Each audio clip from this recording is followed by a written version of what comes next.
दोस्तों नमस्कार, कैसे हैं? उम्मीद करता हूं कि अच्छे होंगे।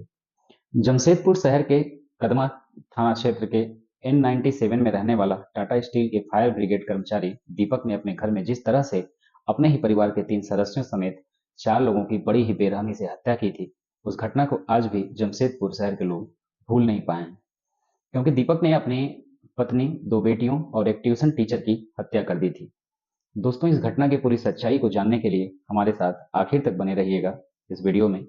और आगे बढ़ने से पहले एक छोटी सी दरख्वास्त कि चैनल को सब्सक्राइब कर लीजिएगा, वीडियो को लाइक करना मत भूलिएगा और जितना ज़्यादा से ज़्यादा हो सकेगा इसे समाज तक पहुंचाने की कोशिश करिएगा। अब ऐसे ही दिल दहला देने वाली घटनाओं से हम आपको हमेशा रूबरू कराते रहेंगे ताकि आप सावधान रहें, सतर्क रहें और अपना और अपनों अपनों का ख्याल रख सकें। दीपक कुमार अपने परिवार के साथ जमशेदपुर शहर में कदमा थाने वाले इलाके में बिस्ता रोड पर क्वार्टर नंबर N97 में रहता था।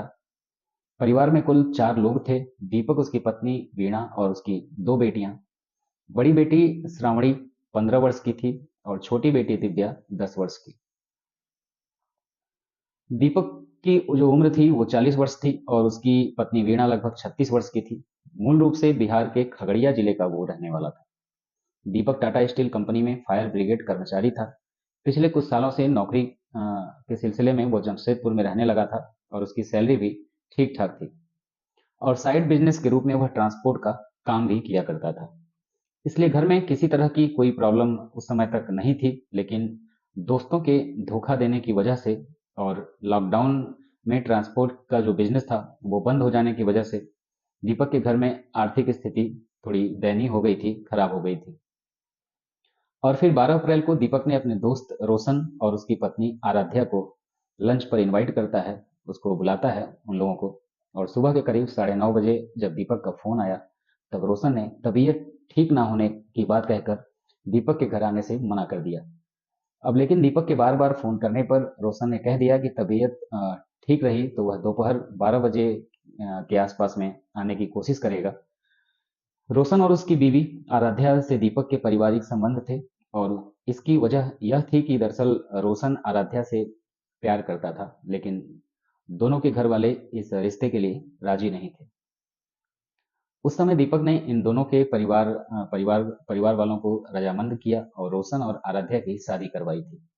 और दीपक का जो छत्तीसगढ़ में ट्रांसपोर्ट का काम था, वहां पर उसके दोस्त रोशन का भी ट्रक चलता था।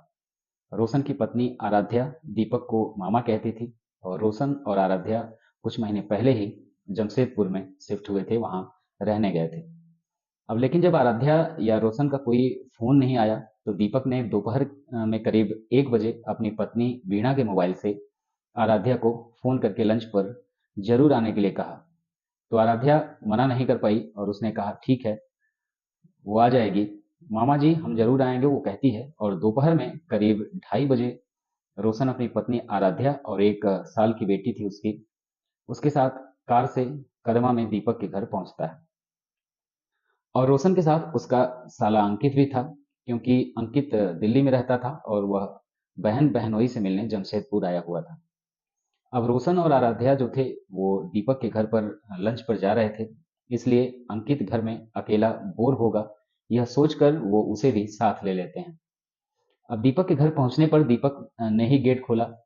अब उसने रोशन और उसकी बीवी का गर्मजोशी से स्वागत भी किया, लेकिन उसके साथ तीसरे युवक को देखकर दीपक ने रोशन की तरफ एक सवालिया नजर से देखा कि रोशन ने कहा, यह मेरा साला अंकित है और यह दिल्ली से आया हुआ है। रोशन उसकी पत्नी और अंकित को ड्राइंग रूम में सोफे पर बैठने का इशारा करते हुए दीपक ने कहा, आप लोग बैठो, मैं फ्रिज से ठंडा पानी लेकर आता हूँ। लेकिन जब दीपक पानी लाने के लिए जाने लगा तो आराध्या ने कहा कि मामा जी, आप पानी लेने के लिए कहाँ जा रहे हो और आप वीणा मामी से कह दो। दीपक ने कहा कि मैं तुम्हें यह बताना भूल गया कि वीणा कुछ देर पहले ही मेरे भाई के घर रांची चली गई है। अब यहाँ पे वो बताता है कि साथ में दोनों बच्चों को भी लेकर गई है। फिर दीपक ने कुछ सोचते हुए कहा कि घर में अकेला मैं ही बचा हूँ, तो मुझे ही आप लोगों की सेवा करनी पड़ेगी। आराध्या ने बहुत ही नाराजगी भरे लहजे में उसे कहा कि मामा, हमें शर्मिंदा मत करो, आपने हमें बेकार में लंच पर बुलाया है। जब मामी घर पर नहीं हैं तो हम लंच के लिए हमें क्यों बुलाया और हम फिर कभी आ जाते। दीपक ने आराध्या को भरोसा दिलाते हुए कहा कि जब आपको लंच पर बुलाया है तो बाजार से खाना भी आ जाएगा। और दीपक की इस बात पर आराध्या ने अपने पति रोशन की तरफ देखा और रोशन क्या कह सकता था, वो आके वहां पे फंस चुका था। उसने फ्रिज से पानी लाने जा रहे दीपक को सोफे पर ही बैठा दिया और वह दोनों बातें करने लगे। बात करते हुए अभी 5 से 6 मिनट ही हुए थे कि आराध्या की बेटी ने बाथरूम बाथरूम कर दिया और आराध्या बेटी को गोद में लेकर बाथरूम में चली जाती है। बाथरूम में उसने बच्ची को साफ किया और उसके पीछे रोशन भी अपनी बीवी की मदद करने के लिए बाथरूम में चला जाता है। अब बाथरूम से वापस ड्राइंग रूम में आते समय उन्हें किसी के चिल्लाने की आवाज सुनाई देती है और वह तेजी से चलकर ड्राइंग रूम में पहुंचते हैं तो उन्होंने देखा कि दीपक हथौड़े से अंकित पर हमला कर रहा था। लेकिन रोशन कुछ समझ नहीं पाया कि अचानक ऐसी क्या बात हो गई जिसकी वजह से दीपक अंकित को मार रहा है। अब वहां दीपक से पूछते हुए अंकित को बचाने की कोशिश करने लगा तो दीपक ने उसकी बच्ची को अपनी ओर खींचते हुए उसे मारने की कोशिश की। रोशन अपनी बच्ची को बचाने लगा तो दीपक ने उस पर भी हथौड़े से हमला किया। रोशन को कई चोटें भी आई लेकिन किसी तरह से रोशन अपनी बेटी, पत्नी और साले को बचाकर वहां से भागने में सफल हो जाता है। रोशन के साले अंकित के सिर से खून बह रहा था। उसके सिर पर रुमाल बांधकर खून रोकने की कोशिश भी की गई। फिर वह कार से सीधे टाटा मेमोरियल हॉस्पिटल पहुंचे क्योंकि अंकित का जो इलाज था वो बहुत जरूरी हो गया था। उसके सर से खून बहुत ज्यादा ही आ रहा था। उसे हॉस्पिटल में भर्ती कराया जाता है। रोशन की हालत को देखकर डॉक्टर ने उसे भर्ती कर लिया था और उसके बाद रोशन ने दीपक के साले विनोद को फोन करके इस पूरी घटना की जानकारी दी। अब इस घटना के बारे में सुनते ही विनोद को दाल में कुछ काला नजर आने लगा। उसने यह बात अपने छोटे भाई आनंद साहू को बताई। दीपक का जो ससुराल था वो जमशेदपुर के शास्त्री नगर में ही था। शाम करीब 4 बजे विनोद और उसके घर वाले दीपक के क्वार्टर पर पहुंचते हैं। वहां गेट पर वो देखते हैं कि ताला लगा हुआ है और लेकिन अंदर अंदर में एसी चल रहा था। विनोद और उसके घर वाले सोच विचार कर ही रहे थे कि इसी बीच रिंकी को ढूंढते हुए उसकी माँ और बहन बिपाशा भी वहां पहुंच जाती है। उन्होंने बताया कि रिंकी दीपक के बच्चों को ट्यूशन पढ़ाने आती थी और वह सुबह 11 बजे घर से निकली थी लेकिन अभी तक वह घर नहीं पहुंची। डेली वो रोज दोपहर 1 बजे घर वापस आ जाती थी लेकिन आज वो नहीं पहुंची थी। अपनी बहन को ऑनलाइन क्लास होने के कारण उस दिन रिंकी अपना मोबाइल अपनी बहन को ही देकर चली गई थी और जब रोज की तरह रिंकी समय पर घर वापस नहीं पहुंची तो घर वालों को चिंता होने लगा। घर वालों ने दीपक को फोन किया था और दीपक ने कहा था कि वह तो ट्यूशन पढ़ाकर जा चुकी है।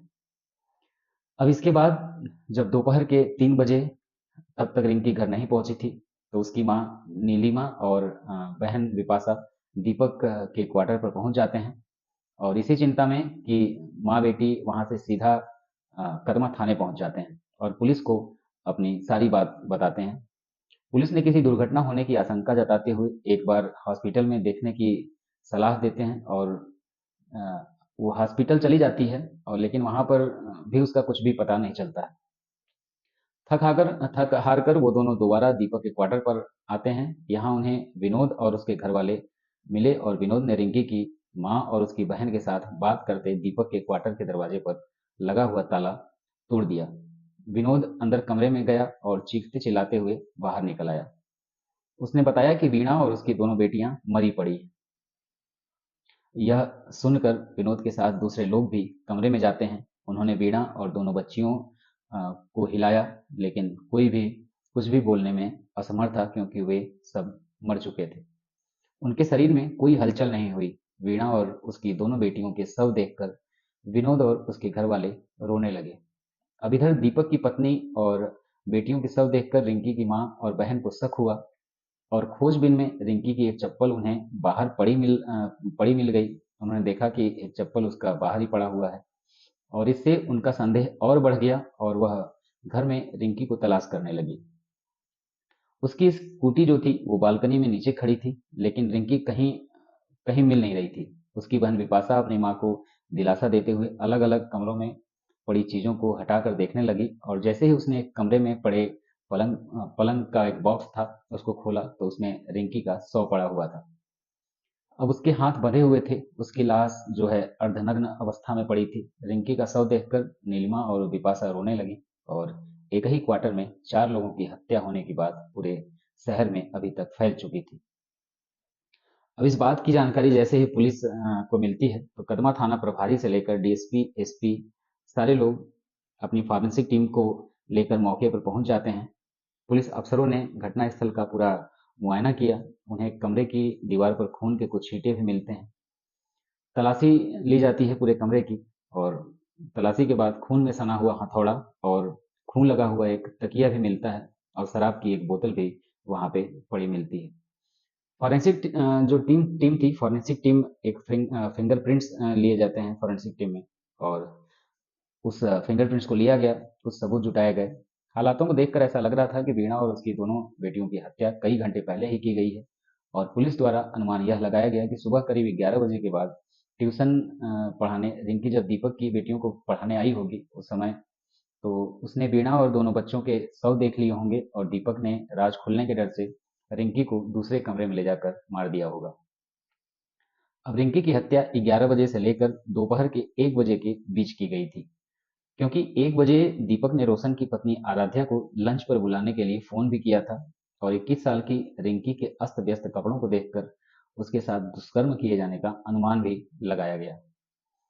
पुलिस ने कुछ जरूरी जांच पड़ताल और लिखा पढ़ी के बाद चारों शवों को पोस्टमार्टम के लिए हॉस्पिटल भिजवा दिया और पुलिस को इस कार्रवाई को करते करते रात हो चुकी थी, इसलिए रात में पोस्टमार्टम नहीं हो सका और इन चारों हत्याओं का शक सीधा जो था वो दीपक पर था। लेकिन वह वहां पे नहीं था, वहां से फरार हो चुका था और उसका कुछ अता पता नहीं था। अधिकारियों ने दीपक के ससुराल वालों से उसके बारे में पूछताछ की तो पता चला कि वह उस दिन सुबह ही ससुराल गया था। ससुर पारसनाथ साहू ने दामाद जो उसका दामाद था दीपक से जब अपनी बेटी और उसके बच्चों के बारे में पूछा तो उसने कहा था कि वह रांची में उसके भाई के घर पर है। पारसनाथ ने पुलिस को बताया कि करम रोड पर कुछ दिनों से चोरी की वारदातें जो थी वो बहुत ज्यादा हो रही थी, इसलिए बेटी वीणा ने कुछ दिन पहले ही करीब 10 लाख के अपने कीमती गहने सुरक्षा के लिहाज से उनके घर पर रख दिए थे। फिर दीपक एक दिन पहले 11 अप्रैल की शाम को अपने ससुराल उस दिन भी जाता है और तब वहां बच्चों के साथ वो खेलता रहा और फिर कुछ देर रुक कर चला जाता है। अब इसके बाद दूसरे दिन सुबह वह दोबारा आता है। उसने अपने गहने वापस मांगे और हमने उसे वो गहने वापस दे दिए और गहनों को लेकर वह चला गया। पुलिस ने ससुराल वालों से दीपक का मोबाइल नंबर लेकर उसकी लोकेशन का पता लगाया तो पता चला कि करीब 3 बजे उसकी आखिरी लोकेशन जो थी वो जमशेदपुर के ही एक रमाला होटल है, उस रमाला होटल के पास विष्णुपुर में मिली थी और उसके बाद उसका मोबाइल बंद हो गया था।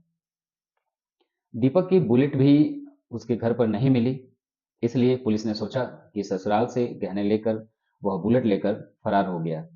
इस जांच पड़ताल में पुलिस को अब रात के 10 बज चुके थे, इसलिए पुलिस ने दीपक के क्वार्टर को सील करके जांच को अगले दिन करने का फैसला किया। 13 अप्रैल को सुबह से ही पुलिस इस मामले की जांच में जुट गई थी। दीपक के क्वार्टर की तलाशी में एक कमरे से उनको अ, वीर लगा एक गमछा मिला था और रिंकी के कुछ कपड़े भी मिले थे। अब इसी कमरे में पलंग के बॉक्स में रिंकी का शव जो था वो मिला हुआ था और जांच में यह भी पता चला था कि 12 अप्रैल की सुबह दीपक ससुराल से जो गहने लेकर आया था उसने वो गहने सुबह करीब 10:30 बजे कदवा उद्यान स्थित आर के ज्वेलर्स पर बेच दिए थे। चूंकि दीपक ज्वेलर्स का जानने वाला था तो दुकानदार रमेश सोनी से उसने जमीन खरीदने के लिए इन गहनों को बेचने की बात कही थी और सारे गहनों का वजन 109 ग्राम था और इसका सौदा 4,40,000 में तय होता है। दुकानदार ने रुपए देने के लिए 2-3 घंटों का समय मांगा था और इससे पुलिस ने यह अनुमान लगाया कि इसके बाद जो दीपक है वो अपने क्वार्टर पर आया होगा और कुछ देर बाद ट्यूशन टीचर रिंकी घोष भी वहां पहुंच गई होगी। रिंकी ने कमरे में पड़ी लाशों को देख लिया होगा तो दीपक ने उसको पकड़ा होगा उस समय और फिर रिंकी के साथ दुष्कर्म करने के बाद उसकी हत्या करके शव को पलंग के बॉक्स में छिपा दिया होगा। अब रिंकी के शव को ठिकाने लगाने के बाद दोपहर करीब तब तक 1:30 बजा होगा और 1:30 बजे दीपक वापस ज्वेलर्स के पास गया। ज्वेलर्स ने उसे जो एक राशि डिसाइड हुई थी उन दोनों के बीच, वो पैसे देता है। बाकी पैसे, कुछ पैसे उसमें से देता है और बाकी जो पैसे बचे थे 1-2 दिन में देने की बात कही थी। तो दीपक ने बाकी बचे कुछ 1 लाख रुपए अपने भाई के बैंक खाते में ट्रांसफर करने को कहा था। तो दुकानदार ने पैसे बैंक में ट्रांसफर करने के लिए हाँ कर दी थी और इसके बाद दीपक वापस अपने क्वार्टर पर आ गया था। कुछ देर बाद रोशन अपनी पत्नी, बेटी और अपने साले के साथ लंच करने के लिए दीपक के घर पहुंच गया और वहां दीपक ने अंकित और रोशन पर जानलेवा हमला किया। अब लेकिन वह सब दीपक से बचकर भाग गए थे और उसके बाद दीपक दोपहर के 3 बजे अपने क्वार्टर पर ताला लगाकर बुलेट से फरार हो गया। पुलिस को दीपक के ससुराल वालों से पूछताछ में पता चलता है कि दीपक का किसी न किसी बात पर पत्नी वीणा के साथ झगड़ा हुआ होगा और दीपक अपने पारिवारिक झगड़ों के लिए रोशन और उसकी जो पत्नी थी आराध्या को दोषी मानता था। अब शायद जो वजह थी वही वजह थी, इसलिए दीपक ने अपनी पत्नी और दोनों बेटियों की हत्या की थी और इसके बाद रोशन और आराध्या को भी जान से मारने का प्लान बनाया था, लंच के बहाने लंच पे बुला के। अब लेकिन रोशन के साथ लंच पर उसका साला अंकित भी पहुंच गया था और दो व्यक्तियों के बीच दीपक का हमला अब बहुत कमजोर पड़ता हुआ दिखाई दे रहा था। इस तरह रोशन के परिवार की जान बच गई और ससुराल वालों से यह भी पता चला कि दीपक अपने बड़े साले विनोद साहू को भी जान से मारने की फिराक में था।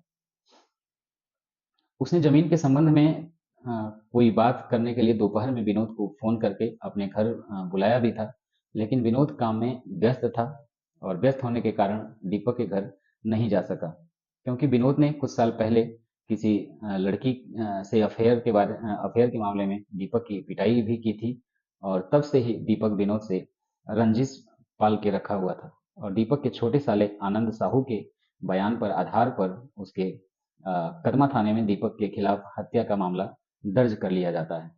उधर रोशन ने पहले ही दीपक के खिलाफ जानलेवा हमला करने की शिकायत थाने में कर दी थी और ये कोल्लाह के डीआईजी राजीव रंजन सिंह थे उस समय और वे जमशेदपुर पहुंचकर घटना स्थल पर मौके का मुआयना करते हैं और रोशन सहित दीपक के ससुराल वालों से भी पूछताछ करते हैं कि दूसरी ओर पुलिस ने शव के पोस्टमार्टम कराने के बाद मृतकों के शव परिजनों को सौंप दिए, लेकिन इतनी बड़ी घटना के बाद और सूचना मिलने के बाद भी दीपक के परिवार में से कोई भी जमशेदपुर नहीं आया। वीणा और उसकी बेटियों के शवों का अंतिम संस्कार भी मायके वालों ने ही किया था और पुलिस की जांच और पोस्टमार्टम रिपोर्ट से यह पता चला कि दीपक ने ही 12 अप्रैल की सुबह हथौड़े से वार करके अपनी पत्नी और दोनों बेटियों की जान ले ली थी। उसने वीणा के सिर में 2 जगह और उसके चेहरे पर भी कई वार किए थे और फिर तकिए से उसका मुंह दबा दिया था। बड़ी बेटी श्रावणी के सिर में पीछे से चोट लगी थी, उसके सर में पीछे से वार किया गया था और उसका भी जो गला था उसको दबा के मारा गया था। दीपक सबसे ज्यादा प्यार अपनी छोटी बेटी दिव्या से करता था, लेकिन उसके सिर के पीछे भी तेज चोट मारी गई थी, अब जिससे उसके सिर के कई हड्डियां भी टूट गई थी। पुलिस के लिए अब दीपक को तलाश करना बहुत जरूरी था। उसके दोस्तों और ससुराल वालों ने उससे छिपने के ठिकानों के बारे में पूछताछ करके पुलिस ने कई अलग अलग टीमें बनाई और फिर जमशेदपुर और रांची के अलावा बिहार, छत्तीसगढ़ और पश्चिम बंगाल तक उसकी तलाश शुरू कर दी गई। कई जगह छापे भी मारे गए और साथ ही उसकी मोटरसाइकिल की तलाश भी शुरू कर दी गई। उसके पास एक बुलेट बाइक थी और उसी बुलेट पे वो फरार हुआ था।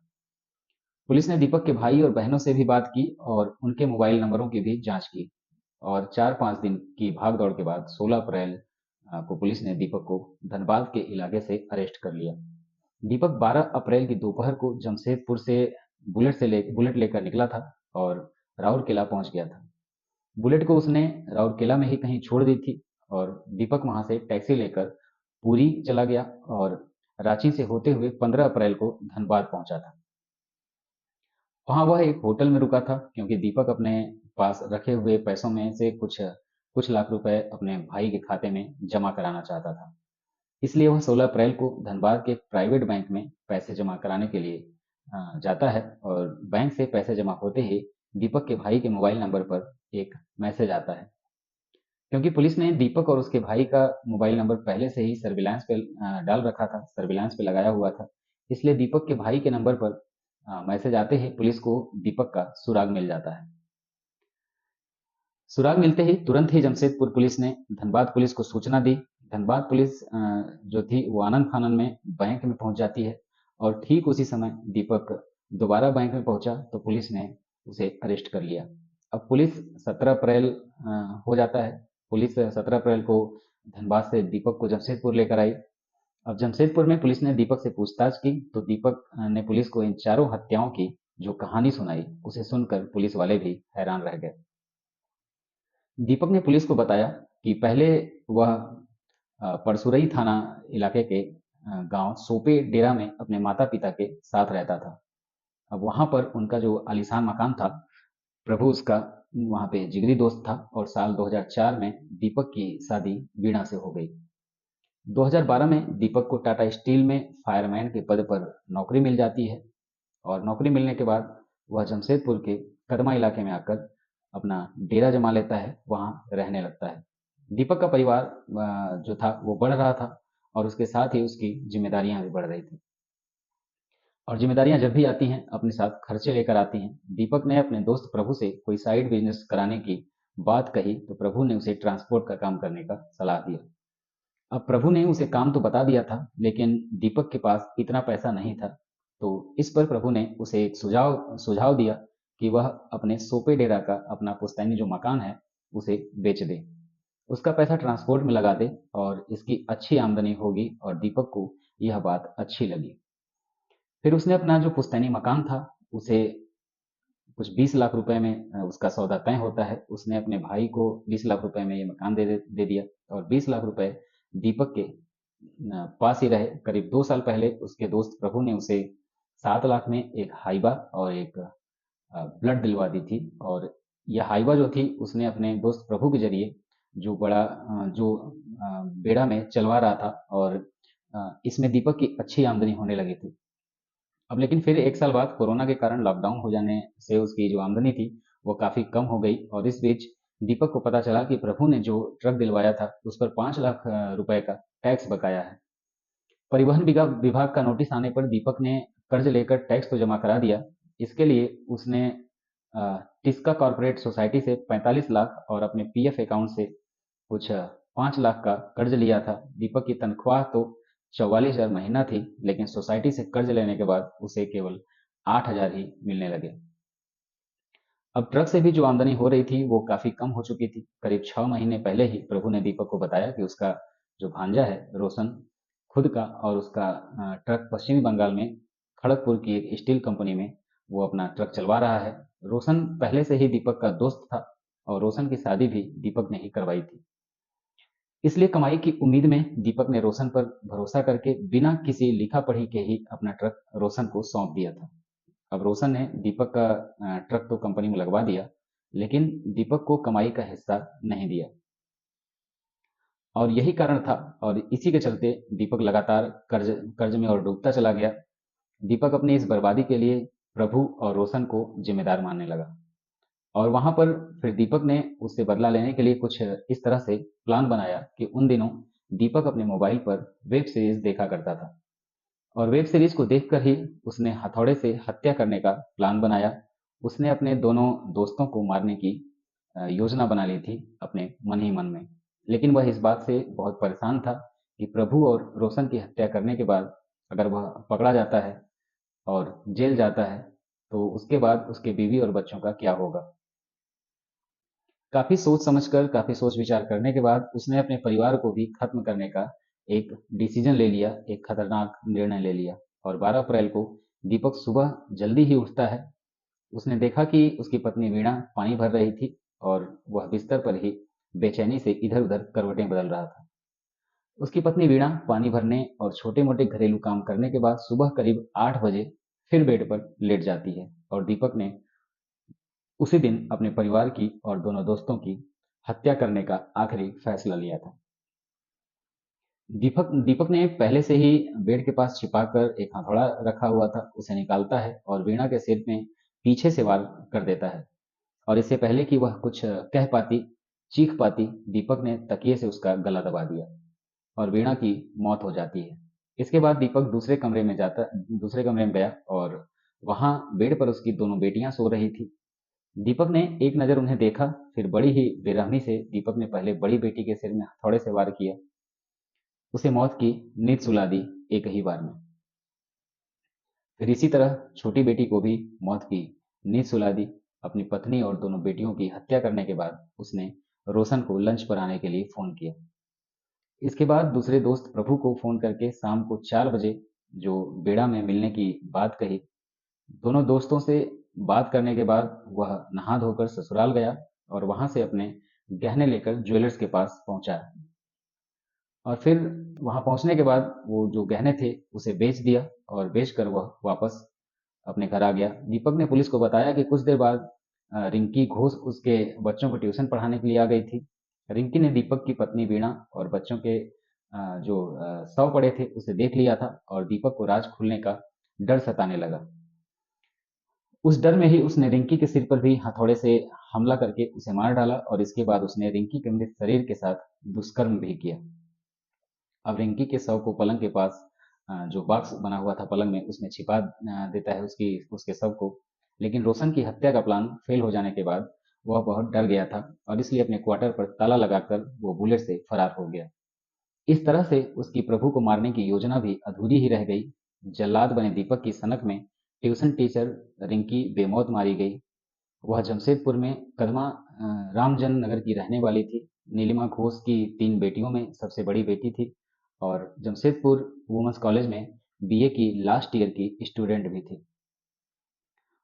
उससे छोटी बेटी विपाशा केरला पब्लिक स्कूल में 10वीं और सबसे छोटी बेटी विशाखा 5वीं कक्षा में पढ़ती थी और दीपक की जो बड़ी बेटी थी श्रावणी रिंकी की बहन विपाशा की क्लासमेट थी। और श्रावणी के कहने पर ही रिंकी 2 साल से दीपक के बच्चों को ट्यूशन पढ़ाने आ जाया करती थी। उन्हें वो ट्यूशन दिया करती थी घर पे ही आके।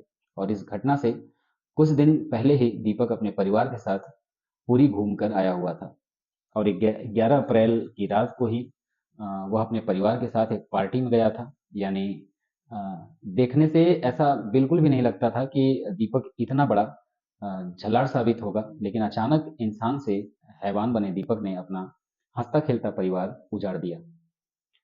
उसने रिंकी के परिवार की खुशियां भी छीन ली थी। अपने खुशियों के साथ साथ पुलिस ने दीपक के इस पूरे बयान और घटना स्थल से मिले सभी सबूतों के आधार पर चार्जशीट तैयार करती है। दीपक को कोर्ट में पेश किया जाता है और फिर दीपक की इस दरिंदगी को देखते हुए कोर्ट ने उसे फांसी की सजा सुना दी।